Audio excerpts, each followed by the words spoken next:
Welcome to Social Enterprise Models for the Health Sector, a course from Plus Acumen for the International Planned Parenthood Federation.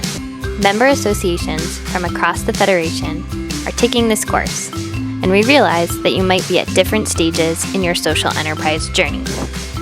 For example, you might have a very early idea for a social enterprise you want to start.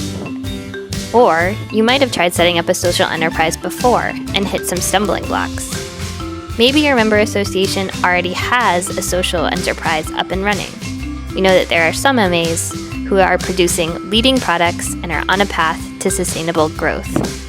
Or maybe you're just getting started and you have a lot of questions. Perhaps you've never even heard the term social enterprise before. You might be wondering, will it distract from our core mission? Can this even work? This course is especially for you. We think that it can be helpful to get started by getting on the same page about two things.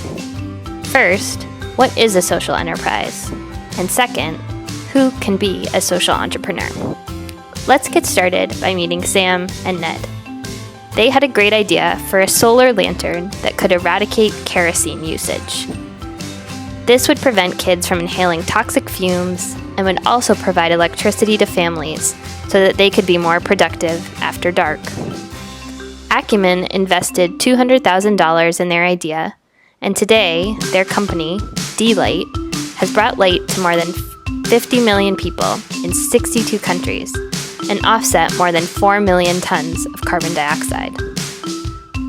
D-Light is an example of a social enterprise that has successfully scaled, bringing light and energy to families across the developing world and creating a sustainable business model in the process. And meet Sweta. In 2005, she set out to create reliable emergency care for all of India, recognizing that ambulance services there were unreliable and were unfortunately being used to transport dead bodies instead of patients needing care. Acumen invested $1.5 million in her company, and since then, it has grown from a fleet of 8 ambulances to more than 1,000. And has responded to more than 2.5 million emergency calls from across 5 states in India. She's changed the way that emergency services are delivered in that country. Sweta, Ned, and Sam are social entrepreneurs. They are building businesses that prioritize transformative social impact while pursuing financial sustainability. But what does that really mean?